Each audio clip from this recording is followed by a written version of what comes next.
സമയത്ത് നാം എല്ലാവരുടെയും മനസ്സുകളും ചിന്തകളും ഹൃദയങ്ങളും മേലുള്ള വിവരങ്ങളിൽ പിതാവാം ദൈവത്തിന്റെ വലത്തുഭാഗത്ത് മശിഹാ തമ്പുരാൻ എഴുന്നള്ളിയിരിക്കുന്ന മഹോന്നതങ്ങളിൽ ആയിരിക്കണം.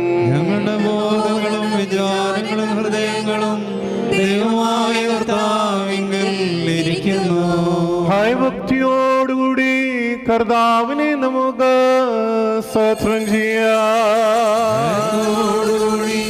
കർത്താവിനെ സ്തോത്രം ചെയ്യുന്നത് ന്യായവുമാകുന്നു.